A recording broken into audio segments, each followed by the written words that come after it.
Acting like amateur hour here. Sorry, guys. What up, people? Goodness gracious. Acting like amateur hour. Hold on. Let's fix up the lighting. What up, people? It's your boy Chig from Goon and Eagle Eye, coming to you again with a brand new video. And yes, believe it or not, I'm actually doing a preview. How can I not do a preview for this video?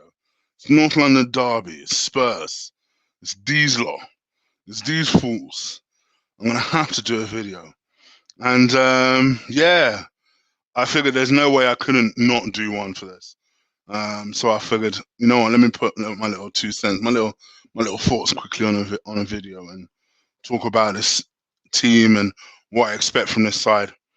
So hopefully, if you guys are watching this, you know what to do by now, because obviously I didn't really tell anyone I was going to be on this early or I was going to be on at all. So please do stick a like on the preview first and foremost. Hit the subscribe button if you haven't already, and just get this video circling around. So if you're watching this on YouTube, i.e. Periscope, retweet it, like it, do your best to just circle the video around. All right, so let's talk about this. Hello, Mr. Gold. I hope you're well. Gold, I should say. I hope you're well. Jahid, I see you.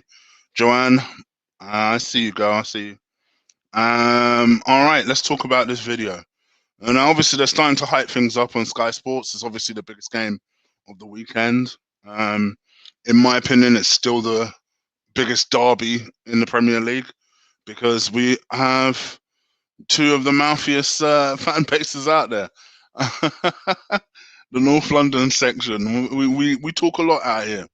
And you know what? We're the team where basically there's never anything on the line, but there's always pride at stake. The two biggest underachievers, if you like, of the Premier League. You've got a team in Arsenal that should be considered alongside the likes of your Liverpools, alongside the likes of your Uniteds in terms of the prestige of trophies that they've won, alongside the likes of your Man Cities in terms of the current success that they have. And instead, they're always looked at as the banter club, the club that bless them, the bless them club. You know what I mean? Not the club that does something good. I mean the club where you look at them and think, oh, bless them. They're that type of club. And you know what? For me, I laugh, but I'm so used to that feeling as an Arsenal fan that it doesn't bother me as much as it used to. It used to really affect me, especially growing up as an Arsenal fan, and we went through so long. Went through that 9-year period of not winning anything for so long. It's kind of now that 9-year period where we didn't win anything. It just hardened me. And obviously since then we've gone on to win a few FA Cups. But now it's like that's the pinnacle of our success these days. And that's why I think it's allowed certain people in our fan base to accept the position that we are in. You know, it's allowed certain people in our fan base to make excuses for the position we're in, to find reasons, to find logic, to find some sort of solace in where we are in the Premier League. I suppose I'm just not built that way. I'm still, maybe it's got something to do with my age. I don't know. Maybe it's the fact that I still remember us winning the league. And I know that sounds hella patronizing to younger fans, and it's not supposed to. But I always find it interesting that it does seem to be an age thing, whereby there are certain fans who are very willing to accept where we are. And you might associate that patience typically with someone who's older, someone who's got a little bit more experience, who understands the game a little bit better, and understands that, you know, these certain things take time. But actually in football, nothing could be more opposite, particularly if you're an Arsenal fan. I think the one thing that Arsenal fans, and perhaps Arsenal fans like me, are consistently accused of is how impatient we are. And I've said it for a long time. I think we're the most patient fans in the Premier League because we're the only fans who, probably for the last 15 years, The description that's been used for our team is transition, in transition, in a transitional phase, not quite there yet, almost there, trying to make progress, rebuilding the team. All the kind of like little buzzwords that you can use to describe a new project. It's always used to describe an Arsenal team. Whereas other teams demand that instant success, we're expected to be patient all the time. And the idea that we're not patient, people, people, including people within our own club, used to ridicule us as fans. Well, how dare they? There's no divine right to success.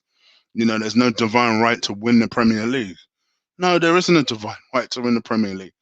Having said that, it doesn't stop me from wanting to win the Premier League. There's no divine right for a Real Madrid side to go out there and win La Liga. It doesn't stop their fans from demanding that they win La Liga. There's quite frankly, there's no divine right for us to remain in the Premier League. I can promise you, though, you guys will still be pissed if we got relegated from the Premier League. So I hate that argument. There's no divine right. Well, yeah, there's no divine right for us to expect anything from our side then if we're going to use that argument. And I look at a Tottenham side who, let's face it, as much as I'm trying, it's always easy to revert to banter here. No matter how much they try, they just can't seem to take that last step of winning a trophy. You do wonder what will happen when Spurs win a trophy, and I say when because I do think it will happen eventually. As much as we like to laugh at them for never ever doing so, I'm certainly not hanging my coat on the idea that Spurs will never win something. First of all, I'm just not down with. It's never really been my style to seek enjoyment through somebody else's failures. It's just not been my style.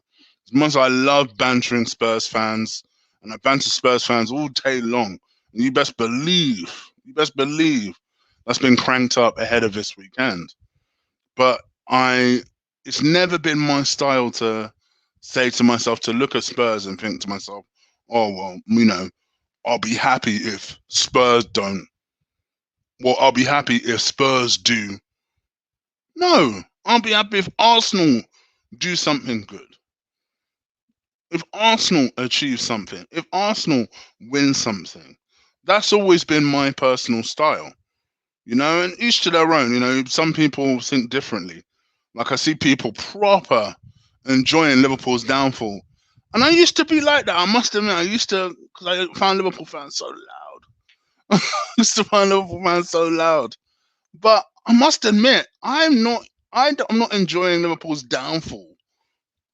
And I say downfall. Give me Liverpool's season now over ours. Let me tell you something. Flipping heck. You're telling me that the season before, if I could have a 2-year period where I won the Premier League, and the following season I'm what am I, 6th, versus what I'm doing now.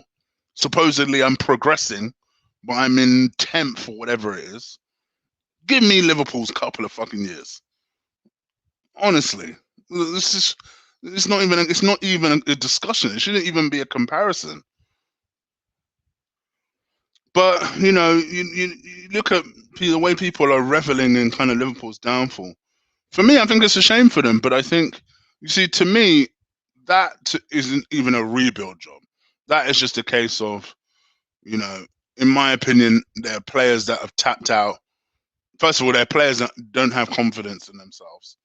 But there are also players that have tapped out on the fact that there's a competition that they can't win versus a Champions League performance, which I don't know if they won. I don't think they beat RB Leipzig in the end, but by all intents and purposes, their performance against RB Leipzig was a hell of a lot better than their one against Fulham.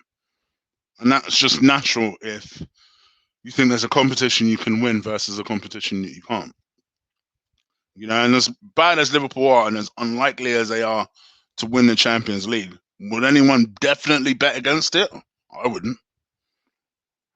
So I don't know. I just look at the situation, and I know I'm digressing heavily, but I just think with Arsenal fans, and I guess it comes back to this. This is what the eventual point I wanted to make is that I actually want, from a fan perspective, for us to get back to the essence of this game. This is a game where, regardless of where you come from on the manager, where you stand with the manager, whether you stand with the manager, whether you stand against the manager, whether you stand with the club, you know, I would like to think we all stand at the very least with the club. Even if half of us don't even like each other, we stand with the club, surely. And I think there was a time whereby, you know, one thing I used to miss as an Arsenal fan, certainly, was when we went into matches against United in particular. There's a reason I hate United just a little bit more than I hate Spurs, right? Because when we went into United games, gosh, there were some dickheads Arsenal fans that I used to associate with back in the day through other people. But let me tell you something. When it came to that United game, even if I was cursing your name the day before, we stood together when it came to cheering Arsenal on through that game. Because, even if they couldn't hear, even if it was us watching via Wood Green Snooker Club, you know, at least we were screaming together. We stood together against rival fans that were in that club. And we all were united behind this cause of supporting the club through the game. Because the way we saw it is, fuck it. Us against the world, we want all the smoke. All the smoke.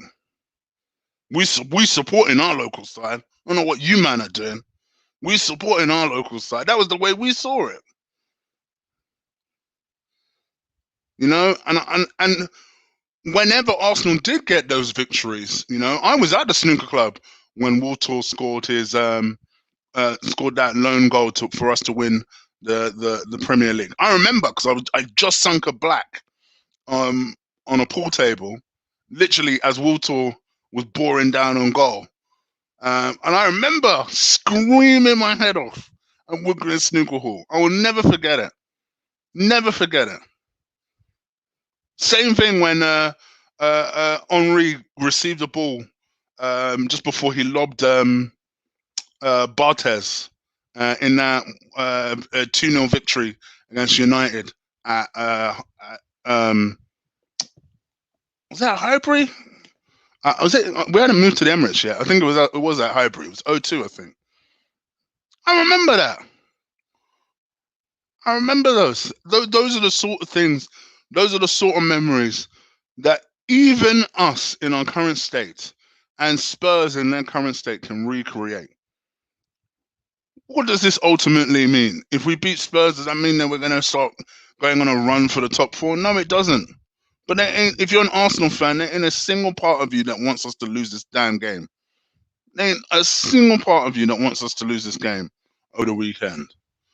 I always get them sort of questions. Oh, Chig, if it meant that you got rid of Arteta, you will never ever catch me say, yeah, I want us to lose. I want Arsenal to lose. Never. You'll never ever catch that from me. Because ultimately, the most important thing is that we go in there and give it their all. And this is where my unreasonable side, this is where I feel like I have quite a reasonable approach to stuff. And I feel like I have a reasonable approach to life. With Arsenal, it's never about them losing. I'm always disappointed if Arsenal lose. But ultimately, when Arsenal loses, because they've usually done something stupid or they've not tried. I shit you not. If Arsenal went into any single game where they decided, all right, fuck this. We know you're the better side. And I think Spurs are the better side. I think most of us, if we're honest, and if we were to do a combined 11 right now, most of us would put more Spurs players in the team than Arsenal players in the team. If we're being real. We're being honest with ourselves. Right? But if we said, all right, we know you're the better side, but fuck this, we're going to go out swinging. If you want to beat us, you're going to have to damn near kill us. and you decided, you know what, we both decided to play, and it was a close, intense battle, and everybody kind of played to their full potential, and it was just unfortunate that on a particular given day, Harry Kane popped up, got himself a winning goal. It would hurt, but I wouldn't be sat here thinking, "Oh, my shitty club." I wouldn't. Try me. It would hurt. Don't get me wrong, it would hurt because losing to them lot, just like losing to United, always hurts. Arsenal losing generally hurts, but those two in particular, it always hurts. It always hurts. But you wouldn't sat me here. You wouldn't see me sat here cursing their name. More often than not, if you see me criticizing this, because we're doing some bullshit, like what Granit Xhaka did last week, or what Sabas did as recently as yesterday, or the way we contribute to ourselves in being in that position. You know, I'm seeing so many reports today about how Thomas Partey was rubbish, and this, that, and the other, and you know, that's why he was taken off. There ain't no flipping way he was worse than when Ceballos came on. No chance in hell. Even if you wanted to disagree with the mark I ended up giving Partey, there was no chance that he was worse than what Ceballos ended up producing. No chance.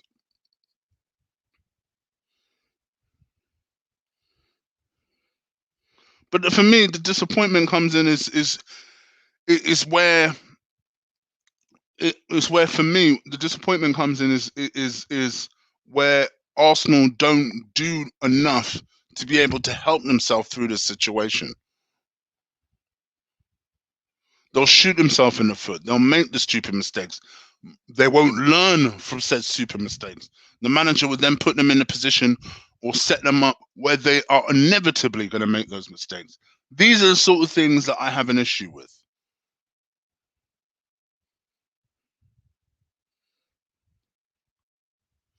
So for me, it's interesting because on the one hand, you look at, say, someone like Hector Bellerin's performance yesterday, for example, right? And I thought Hector played well yesterday.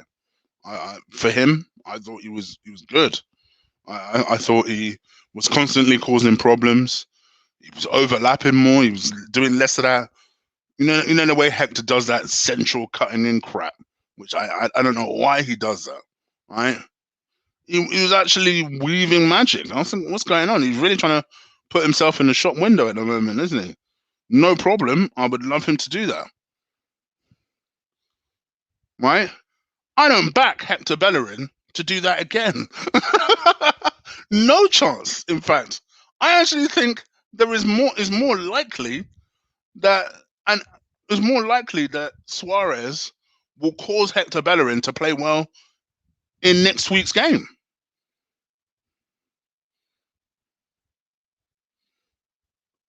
But we could all sit here confidently and say, because Bellerin is one of Arteta's blue-eyed boys, almost definitely he starts both games. I bet he starts on Sunday, and I bet he starts on Thursday, regardless. And then maybe he might get a rest after that. Maybe. He's Arteta's blue-eyed boy.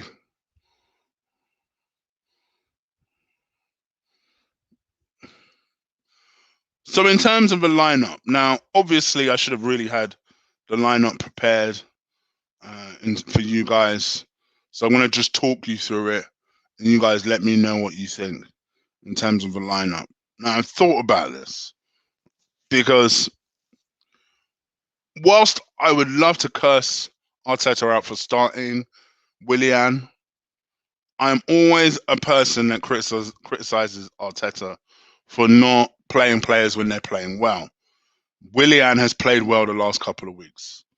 There was an argument to be made that since he's been playing well, he deserved to keep his place. I don't know why that then means that Pepe had to lose his place. But look, we're talking baby steps here. Let's just call it how it is for now. I will say this. For Pepe, if I am Nicolas Pepe, and I've seen a lot of people say this in social media yesterday, it's something that you've heard me say countless of times when me and Lee have been doing a watch along. If I'm Nicolas Pepe, I'm considering my position at Arsenal, because what's the point? What's the point? If the rug is going to be cut underneath me every time I play well, then what am I doing here then? Means that there's literally no chance of progress. Either I don't play well, then I'm never considered. And then when I am considered, I play well, and then you drop me anyway. The logic of Mikel Arteta is this is why for me I don't have a lot of hope. I don't see a future where I look at the manager and think, oh, okay, he's got this, he knows what he's doing. Because there's just, to me, there's not a lot of logic there. I can forgive lack of experience if you're learning from your mistakes, if you are building your experience, part of building experience is making mistakes, but part of building experience is also learning from said mistakes. And I don't see a man that's learning from his mistakes.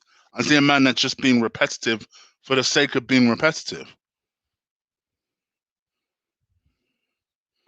So what I would personally like to see going into this North London derby is he's up against a manager who is 100% purely tactical, which means I don't hold a lot of hope going into this game.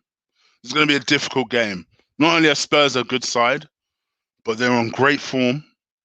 They themselves won last night. I'm just bringing up their record. Excuse me. Harry Kane got himself a couple of goals yesterday. I know that Bale scored over the weekend, where I think they smacked up. What was it, Palace? They smacked up. Was it like 5-2? Sorry, I'm trying not to burp on air, by the way. So if you ever see me do this, so try not to burp on air. Oh yeah, it was Palace. They smacked up 4-1.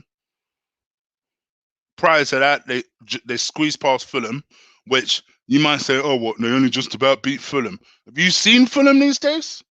I half back. If we're playing Fulham anytime in the next couple of weeks, I half put a sneaky tenner for Fulham to beat us. Because I'll tell you what, wouldn't surprise me. Fulham are fighting. They are fighting. I've seen so many people say, oh, Fulham ain't got no chance of staying up. I'm like, yeah, they ain't that far behind Newcastle. I think they're like 2 points. And they are scrapping. So that was a good victory for them, to be fair. And that was away from home. And then they smacked up Burnley. Remember, the same Burnley we struggled to a 1-1 draw against, albeit, okay, Burnley were away from home for that. They're in good form. There's a Spurs side that, with the exception of Fulham, have scored at least 2 goals in their last 5 games.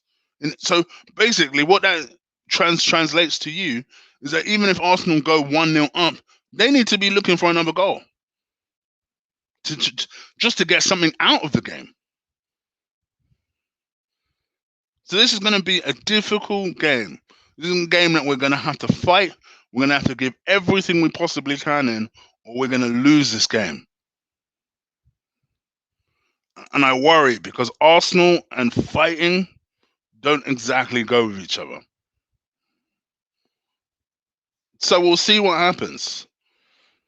So I guess with that being said, what would be my 1 to 11? Who would I put together? Who would I not put together? Well, this would be my 1 to 11 going into the Arsenal game. So going into the North London derby. I'll go with Bernd Leno in goal. Having said that, let me, as much as I bashed Ceballos, actually, to be honest, in more ways than Ceballos, actually, it was more Bernd Leno's fault, yesterday's goal. Because with Bernd Leno, he should have seen that there were like 4 players around Ceballos. Plus, you'd just been in this position. You were just in this position over the weekend. If that was me, I would have had that in the back of my mind, and I said, you know what? Even if Mikel Arteta wants to rollick me later for just whacking it up the field, fine. But I'll argue it later. But I'm going to do that now. I'm going to do it now. I'm just going to whack it up there now, because I just need to get it away from this danger zone. That's literally all he had to do. Instead, this guy blasts it into Ceballos, and yeah, Ceballos should have still done better than he ended up doing. But quite frankly, I'm not sure what else he was supposed to have done.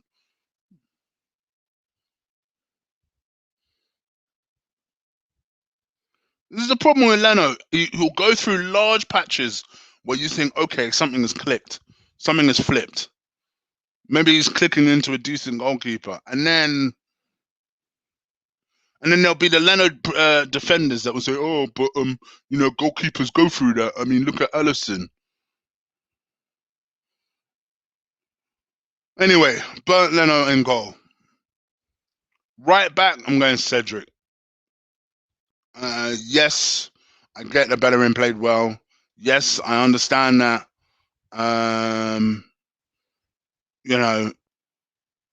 Chig, you're always for playing players when they're playing well and this, that, and the other.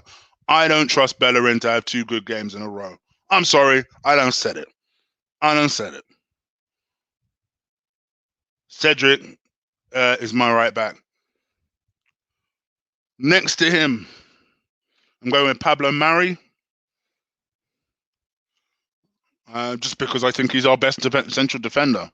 I don't care what anyone says. I think Gabriel played well yesterday. But I'm going to go with Pablo Mari. Next to him, I'm going with Gabriel. Because I think ultimately, long term, that might be the move that you want to do. Now there's definitely an opportunity and an argument to be made that, maybe you should consider a Rob Holding or a Callum Chambers because they're English and they get it a little bit more. Or, well, David Luiz, I know he could be a bit goofy, but he used to be a Chelsea player, so he kind of gets the rivalry, don't he? Cool, innit? These are my 2 fucking centre backs. These are the 2 people who I'm hoping to build my future on, if you like, in terms of my centre back future on. Because I mean, let's assume the Saliba thing is done. I don't know what's going on there, but for the time being, let's just say he's out of the picture. These are the 2 that I'm thinking of building my centre backs around. So this is the 2 that I want to try and get acquainted as quickly as possible. I don't think the 2 left-footed thing should be an issue. I think it's kind of weird that we are okay with 2 right-footers playing in the same side, but we're not okay with 2 left-footers playing in the same side. It makes no sense to me. So yeah, that's what I would do. Left-hand side, patch up Kieran, hope he comes into form. Because I've noticed he's still playing it around a 6 level. Like, I still feel like he's struggling a little bit with fitness. So yeah, I would say just patch him up, hope for the best with Tierney tomorrow. But there's no way I can leave him out. It's just not in a North London derby. Central midfield, I'm going with Thomas Partey. Fire his ass up. Do whatever you got to do to fire him up. Need a big performance from him. There's a lot of attention on him at the moment. And I think this could be a good opportunity to say, take over that midfield. Just take it over. Run the show.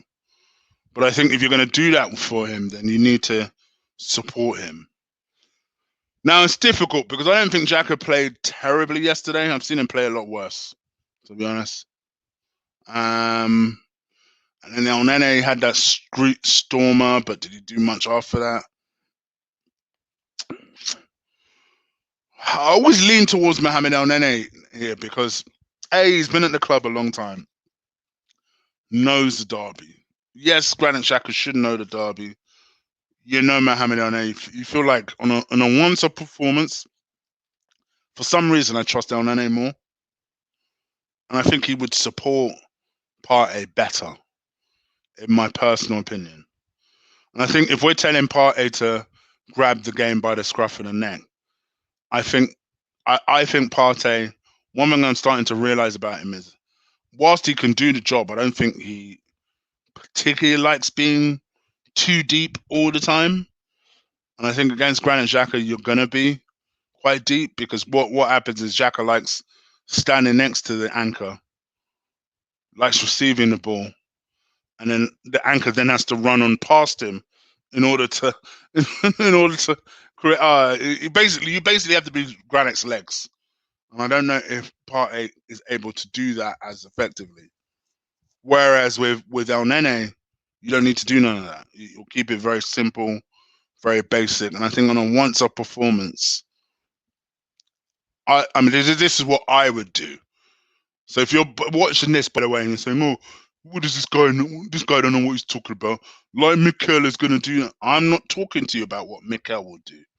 I'm talking to you about what I would do. It's my hopeful 11. So I would probably go with Mohamed Elneny.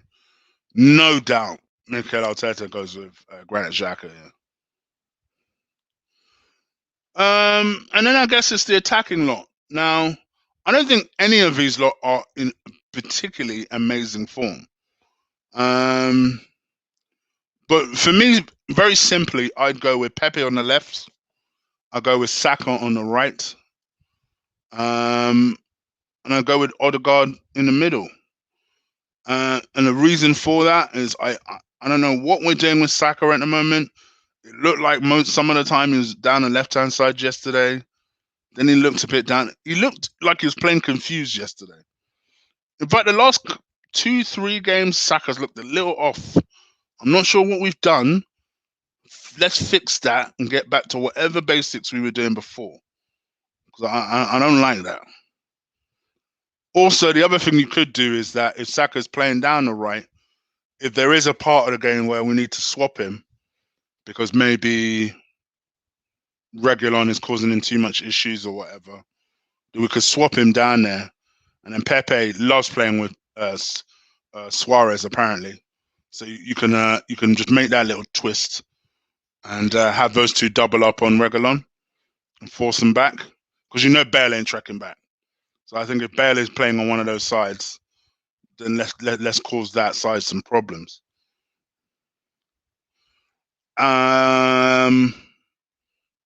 So that's what I would do. Plus, I like Pepe. That he just started to understand that left wing, and then we stopped playing him there. It's just another thing about Mikel Arteta I don't understand.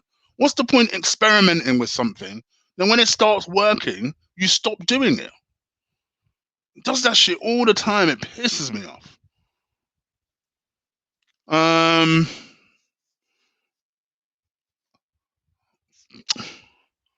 Then I make my controversial call. I start Lacazette in this game. Yep, I would actually leave out Aubameyang. I would start Lacazette in this game. Lacazette for me has always been a bigger game player anyway.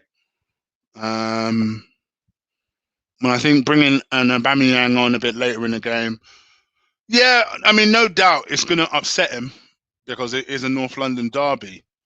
But I think this is where you play games with the manager. You play games with the opposite, the person that you're facing. You know, you're doing something completely unpredictable. So hold on, Aubameyang's not playing in this game. Nope, he's not. He's not starting anyway. He's on my bench. So you have a harder working Lacazette in the side who will bring players into play. And yeah, that's personally what I would look to do. I think, you know what? I think we could beat these guys. I do. I do think we could beat these guys. I'm sure there'll be people listening to this that be thinking, hold on, you expect us to beat Spurs without Aubameyang? I'm not sure if you've been looking at Aubameyang's performances recently. He doesn't warrant a start in every game.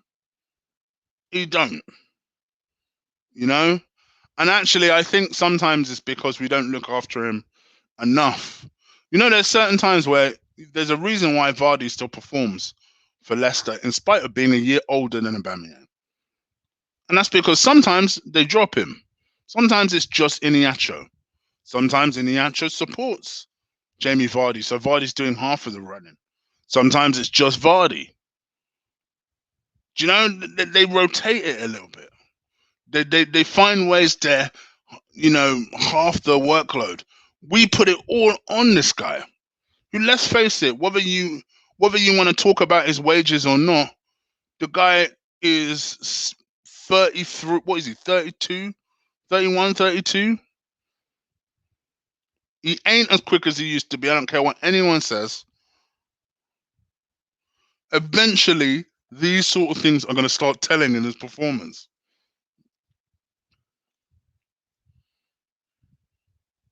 So that's what I'd personally look to do. I'd plus also give him a boot up the arse a little bit and say to him, listen, you ain't undroppable, bruv. You ain't undroppable.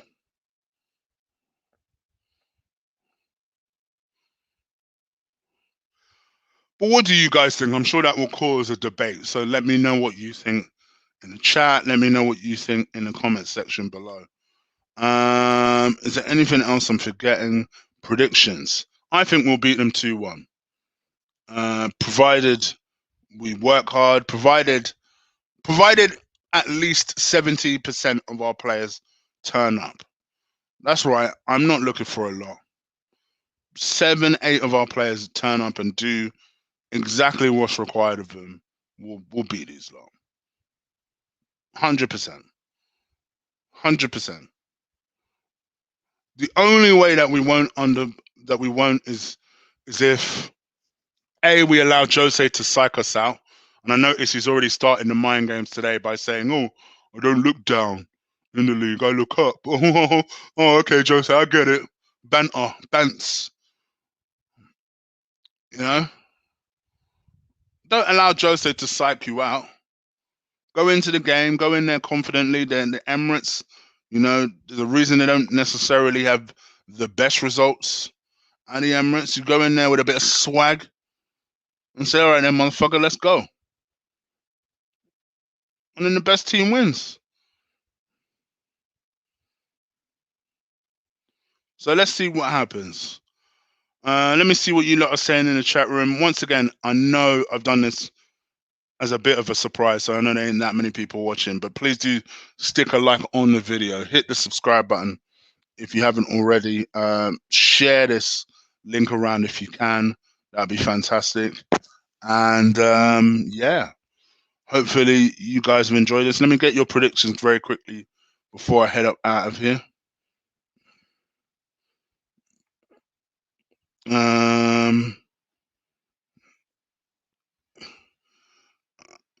I see my friend Brandon was in here, still trying to get my attention. Oh, he's so cute. 1-0 Arsenal. Jack 3-3.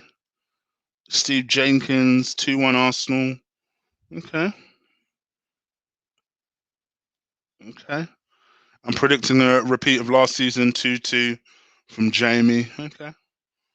1-1 from Josh. Steve is confident. I'm with you, Steve. I'm with you, brother. I think it'll be 2-1 as well. All right, guys. Well, in that case, let me leave you guys in peace. Once again, I will be back later today with the podcast. think me, Lee, Claude, and Kenny Ken will be on later live, so make sure you catch us there. I'll obviously be doing the combat show later with Will and Ola, and that'll be later on tonight at 9:30. I may do a show tomorrow, and then it'll be the North London Derby on Sunday. So do catch us then. But anyway, take care. Thank you for listening to me rabbit on. Remember to share the video, and I'll see you guys later. Peace.